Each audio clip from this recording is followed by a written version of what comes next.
Student, पिछले class में हम लोग कार्बोक्सिलिक एसिड का प्रिपरेशन पढ़े थे, नोमेनक्लेचर कंप्लीट किए थे। अब आज इसके फिजिकल प्रॉपर्टीज और केमिकल प्रॉपर्टीज की तरफ में बढ़ते हैं। सबसे पहले इनके फिजिकल प्रॉपर्टीज, थ्योरेटिकल पार्ट बिल्कुल जो कॉमन जो पहले हम लोग पढ़े हैं वो कार्बोक्सिलिक एसिड का फर्स्ट मेंबर है मीथेनोइक एसिड, यानी कि HCOOH, 1 कार्बन एटम है। तो C1 से लेकर C9 तक के कार्बोक्सिलिक एसिड के मेंबर लिक्विड स्टेट में पाए जाते हैं और C9 से अबव जितने कार्बोक्सिलिक के मेंबर हैं वो वैक्स लाइक सॉलिड के फॉर्म में पाए जाते हैं। वैक्स यानी कि सॉफ्ट सॉलिड के फॉर्म में पाया जाता है। कार्बोक्सिलिक एसिड का अगर आप स्ट्रक्चर ध्यान में रखो तो RC डबल बॉन्ड O और यहाँ ये OH के फॉर्म में पाया जाता है। यहाँ ये हाइड्रोजन ऑक्सीजन के साथ में जुड़ा हुआ है और ये कार्बोक्सिलिक ग्रुप हाइड्रोजन बॉन्ड के फॉर्मेशन की वजह से डाइमर का फॉर्मेशन करता है। डाई का मतलब दो होता है और मर का मतलब यूनिट। आप एनसीईआरटी बुक में देखेंगे तो इनके स्ट्रक्चर को इस तरीके से समझाया है। ये कार्बोक्सिलिक ग्रुप हो गया, दूसरे कार्बोक्सिलिक ग्रुप को इस तरीके से भी लिख सकते हैं, तो R, यहाँ O, H और डबल बॉन्ड O। अब देखो इस ऑक्सीजन और इस हाइड्रोजन के बीच में भी हाइड्रोजन बॉन्ड बना, इस हाइड्रोजन और ऑक्सीजन के बीच में भी हाइड्रोजन बॉन्ड बना, तो दो हाइड्रोजन बॉन्ड बन रहा है मॉलिक्यूल्स के बीच में। इस वजह से इनका मेल्टिंग पॉइंट, बॉइलिंग पॉइंट बाकी के दूसरे मेंबर जो हाइड्रोजन बॉन्ड का फॉर्मेशन करते हैं जैसे अल्कोहल, उनके कंपैरिजन में इनका melting point, boiling point value ज्यादा होता है। पिछले वीडियो वगैरह में भी बताया, एक सीक्वेंस बताए थे कि सबसे ज्यादा boiling point value carboxylic group का होगा, बाकी के मेंबर में सबसे कम जो है वो आपके हाइड्रोकार्बन के होंगे और उसी सीक्वेंस को आपको ध्यान में रखना था। क्योंकि कार्बोक्सिलिक ग्रुप का मॉलिक्यूलर मास कार्बोक्सिलिक एसिड का ज्यादा होता है, लोअर मेंबर्स वाटर में सॉल्युबल होंगे because they are capable to form hydrogen bond with water molecule, और जैसे जैसे लोअर मेंबर से हायर मेंबर की तरफ में बढ़ते हैं तो इनका सॉलिबिलिटी डिक्रीज करता है, क्योंकि जैसे जैसे कार्बन एटम का नंबर बढ़ेगा तो हाइड्रोकार्बन का पार्ट हाइड्रोफोबिक नेचर का होता है, यानी वो वाटर से अटैच्ड नहीं होगा, ऑर्गेनिक नेचर उसमें डेवलप करेगा। तो इसलिए लोअर मेंबर सॉल्युबल होंगे, हायर मेंबर का सॉलिबिलिटी डिक्रीज करता जाता है। तो ये कुछ कॉमन प्रॉपर्टीज था जो सिर्फ याद रखने वाला वो है हाइड्रोजन बॉन्ड, और ये डाइमर का फॉर्मेशन करते हैं, और दूसरे के रिस्पेक्ट में हाइड्रोजन बॉन्ड यहाँ कंपैरेटिवली ज्यादा स्ट्रांग है। इसलिए अगर आप बुक पढ़े होंगे तो वहां दिया हुआ है कि वेपर फेज में भी, यानी कि लिक्विड से जब ये गैस में कन्वर्ट कर जाते हैं उस वक्त में भी इनका हाइड्रोजन बॉन्ड कंप्लीटली ब्रेक नहीं करता है, यानी वहां भी हाइड्रोजन बॉन्ड इनके साथ में इनके जुड़े हुए रहते हैं मॉलिक्यूल।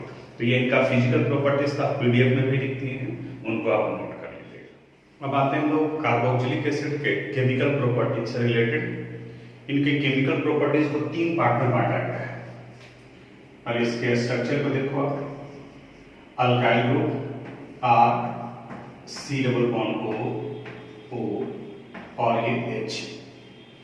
एक जगह पर डिस्कस करेंगे हम लोग क्लीवेज ऑफ COH बॉन्ड, यानी यहाँ कार्बन और इस OH ग्रुप के बीच का ये बॉन्ड टूटेगा।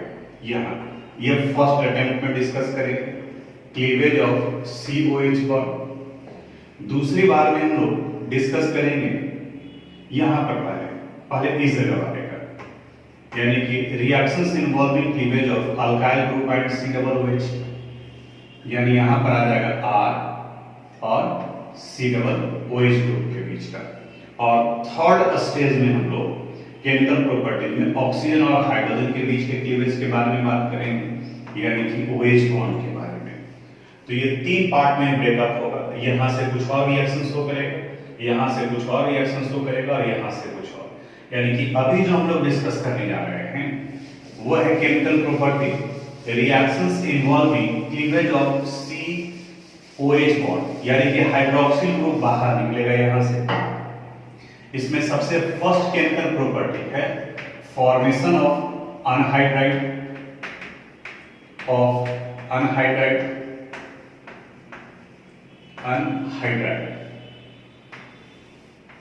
कार्बोक्सिलिक एसिड को, यानी RCOOH को जब हम लोग हीट करते हैं सल्फ्यूरिक एसिड और P2O5 दोनों में से किसी एक को ले सकते हैं, उनके प्रेजेंस में, यहां सल्फ्यूरिक एसिड के प्रेजेंस में ले रहे हैं, तो इनके कार्बन और OH ग्रुप का ये बॉन्ड टूटेगा।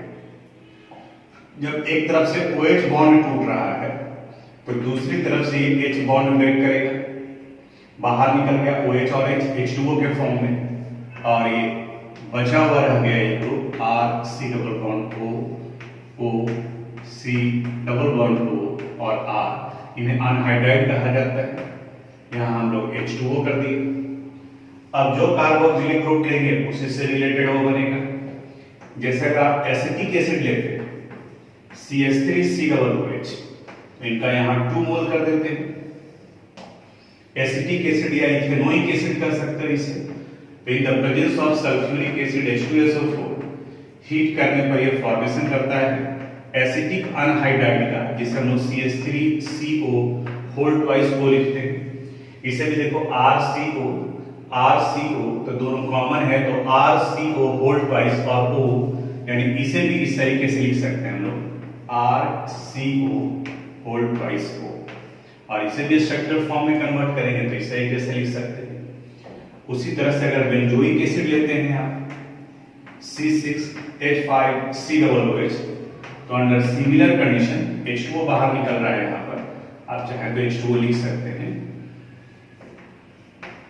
C6H5C double bond O C double bond O और C6H5।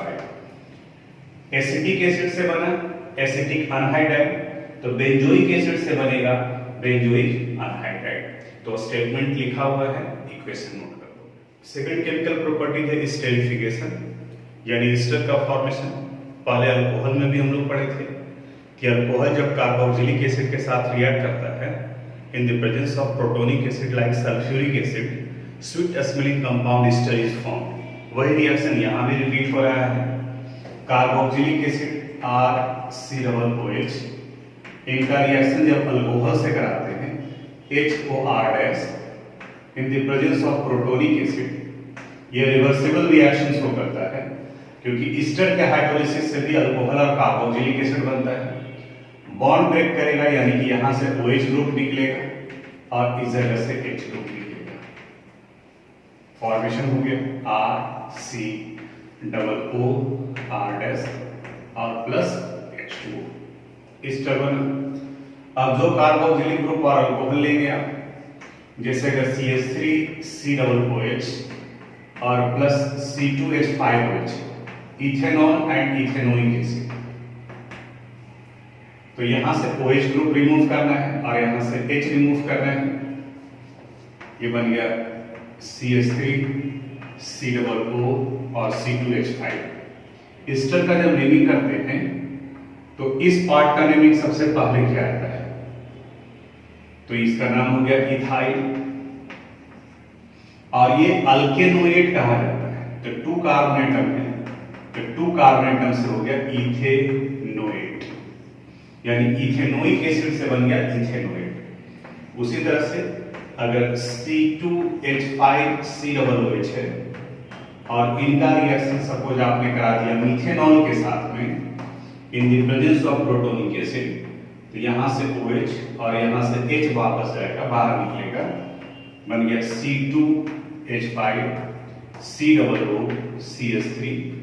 दोनों में बाई प्रोडक्ट बनेगा H2O, यहां भी बाई प्रोडक्ट बनेगा H2O। पहले इस वाले पार्ट का नेमिंग करना है, तो यहां आ गया पहले ये मिथाइल और प्रोपेनोइक एसिड से बन गया प्रोपेनोएट। यानी अगर ईस्टर का नेमिंग करना है तो ईस्टर के नेमिंग में हम लोग लिखते हैं अल्काइल अल्केनोएट, यानी इसको ध्यान में रखोगे। अल्काइल अल्केनोएट ये किसके नेमिंग के लिए यूज करते हैं हम लोग, ईस्टर के नेमिंग के लिए। तो रिएक्शन नोट कर लीजिएगा, PCl3 PCl5 और SOCl2 थायमोनिल क्लोराइड, ये हम लोग पहले भी पढ़े हैं, हेलोअल्केन हेलोइन मेथड ऑफ प्रिपरेशन में आया था, और वहां पर रिएक्टेंट था अल्कोहल। याद करो आप थोड़ा सा, अल्कोहल का रिएक्शन ROH का रिएक्शन जब PCl3 के साथ कराए थे तो फॉर्मेशन हुआ था अल्काइल हैलाइड का और बाई प्रोडक्ट बना था H3PO3। इक्वेशन को बैलेंस करने के लिए यहाँ 3 था तो इस जगह पर भी लगा दिया था हम लोग 3 और यहाँ पर भी आया था 3। वहीं अगर अल्कोहल का रिएक्शन PCl5 के साथ कराए थे फास्फोरस पेंटाक्लोराइड के साथ तो RCl plus POCl3 plus HCl इनका फॉर्मेशन हुआ था।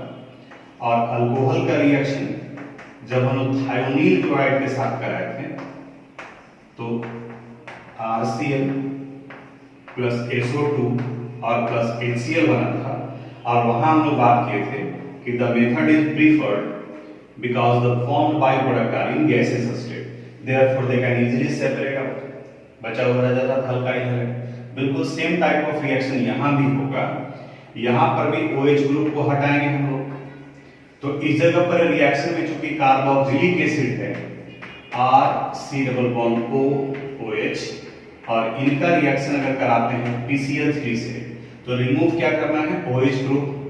तो यहाँ से OH ग्रुप रिमूव करोगे तो बाकी का रेस्ट पार्ट रह जाएगा RCOCl और बाई प्रोडक्ट बन गया H3PO3।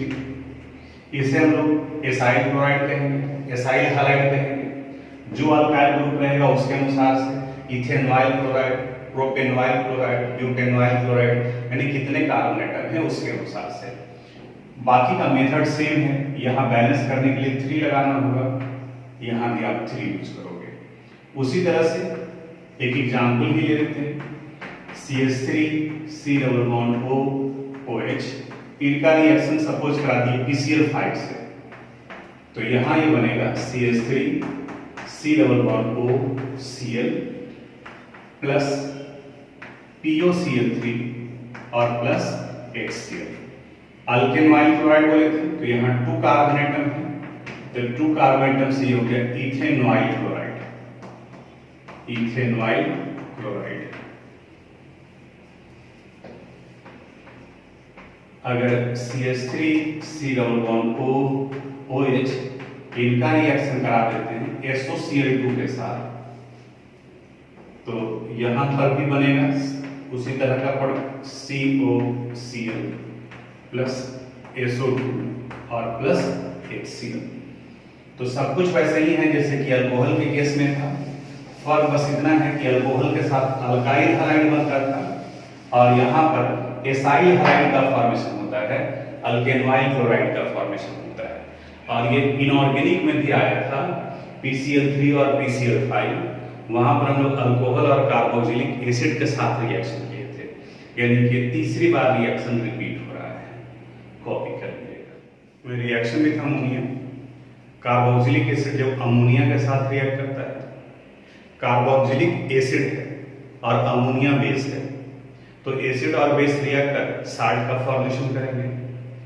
यानी अगर कार्बोक्सिलिक एसिड का रिएक्शन अमोनिया से कराते हैं RCOOH, it react with ammonia तो फर्स्ट स्टेप में it result the formation of ammonium salt of carboxylic acid RCOONH4।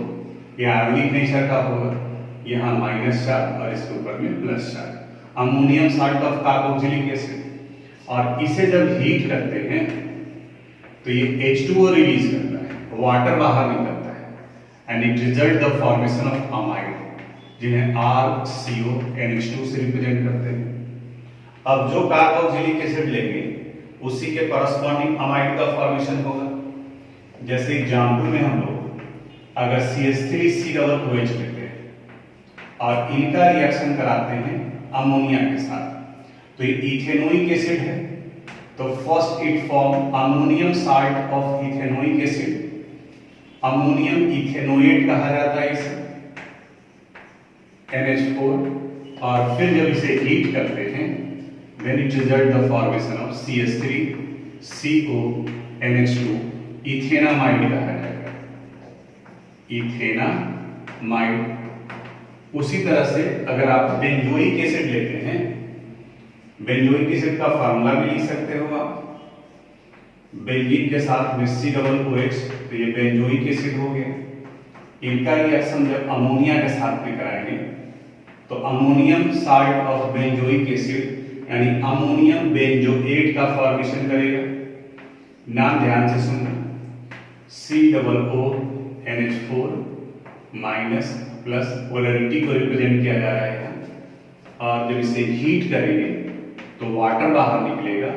इन्हें बेंजीनामाइड या बेंजामाइड भी कहा जाता है। CONH2 का फॉर्मेशन किया। इसी जगह पर एक और इंपॉर्टेंट है, बेंजीन 1,2 डाइकार्बोक्सिलिक एसिड का कॉमन नाम है थैलिक एसिड। ये हो गया थैलिक एसिड। इनका रिएक्शन जब अमोनिया के साथ कराते हैं, it form ammonium salt of phthalic acid.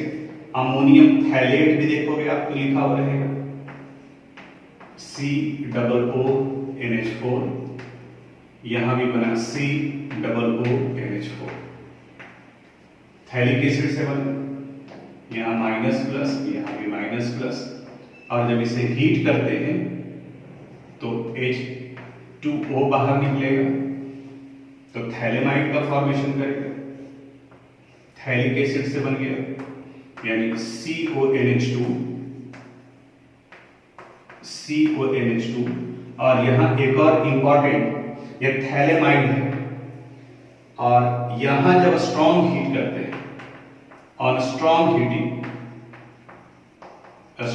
Heating यहां से अमोनिया बाहर निकलता है, तो एक NH2 और एक H यहां से बाहर निकलेगा, तो इसे थैलीमाइड कहा जाता है। और आगे ये इंपॉर्टेंट है, अगर स्ट्रक्चरल फॉर्म में लिखें इसे तो C डबल बॉन्ड O, ये C डबल बॉन्ड O, और यहां पे बचा रह गया NH यानी कि थैलीमाइड,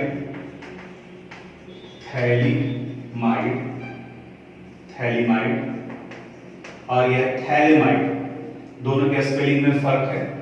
और ये आगे आपको अमाइन जब हम लोग पढ़ेंगे तो उस जगह पे गैब्रियल थैलीमाइड सिंथेसिस आएगा, तो यहां से हम लोग रिएक्शन को आगे की तरफ में बढ़ाते हैं। तो ये इंपॉर्टेंट है, इसको नोट कर लीजिएगा। जहां नाम नहीं पता चलेगा तो बोले हैं उसके अनुसार से आप उसके नीचे में लिख लो। अभी हम लोग पढ़ रहे थे जहां पर कार्बोक्सिलिक ग्रुप का OH ग्रुप इन्वॉल्व था रिएक्शन में, जिसकी वजह से रिएक्शन हो रहा था। अब इस रिएक्शन में COOH ग्रुप इन्वॉल्व होगा, और इससे रिलेटेड आप अगर एनसीईआरटी बुक देखे होंगे तो दो रिएक्शन डिस्कस किया है, एक रिडक्शन रिएक्शन और दूसरा डीकार्बोजाइलेशन रिएक्शन। तो फर्स्ट में हम लोग पहले रिडक्शन के बारे में बात करते हैं।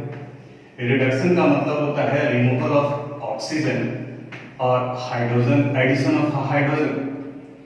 हालांकि ये पढ़े हम लोग अल्कोहल के प्रिपरेशन में, याद करो, अल्डिहाइड के रिडक्शन से प्राइमरी अल्कोहल, कीटोन के रिडक्शन से secondary alcohol, and reduction can take place even in the presence of sodium borohydride, lithium aluminium hydride और ऑन कैटालिटिक हाइड्रोजनेशन। लेकिन उसी जगह पर हम लोग पढ़े थे कि carboxylic acid can be reduced into primary alcohol only in the presence of a strongest reducing agent, and therefore the method is commercially avoided because lithium aluminum hydride is expensive reagent। याद आ रहा होगा ये term, alcohol में हम लोग पढ़े थे, वहां पलट करके आप देखोगे तो रिएक्शन उस जगह पर लिखा हुआ है। लेकिन जब हमें केमिकल प्रॉपर्टीज पढ़ना है या कन्वर्सन करना है तो वहां तो हम लोग यूज कर ही सकते हैं। तो RCOOH ये रिड्यूस्ड करेगा इन the presence of lithium aluminium hydride into primary alcohol यानी RCH2OH में। जैसे अगर आप इथेनोइक एसिड लेते हैं CH3COOH, then it result the formation of CH3CH2OH, ethanol का। सेकेंड केमिकल प्रॉपर्टी है डीकार्बोजाइलेशन। कार्बोनिल ग्रुप बाहर निकलता है, इसलिए इसे डीकार्बोजाइलेशन कहा जाता है। और अल्कीन के प्रिपरेशन का यह इंपॉर्टेंट मेथड है। इसमें कहा जाता है when sodium salt of carboxylic acid RCOOH salt बनाना है तो NaOH से रिएक्शन करा देती है। ये आगे हम लोग और मेथड पढ़ेंगे तो उसमें भी आएगा। When sodium salt of carboxylic acid is treated with soda lime NaOH और CaO के मिक्सचर को कहा जाता है। तो चूंकि ये 2:1 रेशियो में होता है इसलिए NaOH को ये माना जाता है। एक्चुअली ये सोडियम हाइड्रोक्साइड नहीं है, ये सोडा लाइम है and soda lime is a mixture of sodium hydroxide and calcium oxide. इसके साथ जब हीट करते हैं then it result the formation of a hydrocarbon alkane और बाई प्रोडक्ट फॉर्म करता है Na2CO3। अब आप देख लोगे इक्वेशन के फॉर्म में Na2C ऑक्सीजन 3 है तो CO3। जैसे अगर मीथेन का फॉर्मेशन करना है तो CH3COONA, एरो पर भी आप लिख सकते हैं सोडियम सोडा लाइम यानी NaOH और प्लस CO हीट करेंगे then it result the formation of CH4। जब रिएक्टेंट को आप यहाँ एरो पर डाल दिए तो बाई प्रोडक्ट आप छोड़ भी सकते हैं और पूरा लिखना है तो फिर इस जगह पर आप Na2CO3 लिख सकते हो। अब देखो एक खास बात जो ध्यान देना है वो ये सोडियम इथानोएट है, सोडियम इथेनोएट है नोएट, और यहाँ ये फॉर्मेशन किसका हो गया है मीथेन का। यानी इस मेथड में जो भी अल्केन का फॉर्मेशन होगा उसमें एक कार्बन एटम उसके पेरेंट एसिड से कम होगा। यानी अगर आपको प्रिपरेशन करना है इथेन का यानी C2H6 का तो जाहिर सा बात है आपको लेना पड़ेगा सोडियम प्रोपेनोएट यानी यहां यूज करना होगा आपको C2H5COONA और सोडा लाइम के साथ में हीट करेंगे तब ये फॉर्मेशन होगा इथेन का। और इसका अगर नेमिंग करेंगे तो इसका नाम आएगा सोडियम प्रोपेनोएट। तो अंडर 10th में ये बहुत इंपॉर्टेंट क्वेश्चन था जिसमें ये पूछता था कि प्रोपेन बनाना है तो कार्बोक्सिलिक ग्रुप में कितने कार्बन एटम होंगे। तो कार्बोक्सिलिक ग्रुप में एक कार्बन ज्यादा होगा, या अगर कार्बोक्सिलिक ग्रुप का कार्बन एटम दिया हुआ है तो अल्केन में नंबर ऑफ कार्बन एटम एक कम होगा। ये ध्यान में रखना था। ये कुछ केमिकल प्रॉपर्टीज पढ़े हम लोग। अब इसके बाद में 2-3 केमिकल प्रॉपर्टी और बाकी बच गया है। एक आपका कार्बोक्सिलिक ग्रुप यानी बेंजोइक एसिड का इलेक्ट्रोफिलिक सब्स्टिट्यूशन रिएक्शन बेंजोइल्डिहाइड से बिल्कुल मैच करता है, और दूसरा इसके एसिडिक स्ट्रेंथ से रिलेटेड, तो उसको अब हम लोग अगले क्लास में डिस्कस करेंगे। हम चाहते हैं कि आप एसिडिक स्ट्रेंथ एक बार ध्यान से पढ़ करके रखिए। एनसीईआरटी बुक में सबसे पहले वही दिया हुआ है, तो थोड़ा सा के क्या है, पीके क्या है, केबी क्या है, उसके बारे में आप देख करके रखो। उसके बाद ये टॉपिक कंप्लीट हो जाएगा, फिर कुछ एक क्वेश्चन जो एनसीईआरटी में है उसको हम लोग डिस्कस करेंगे। तो आज यहीं तक, थैंक यू।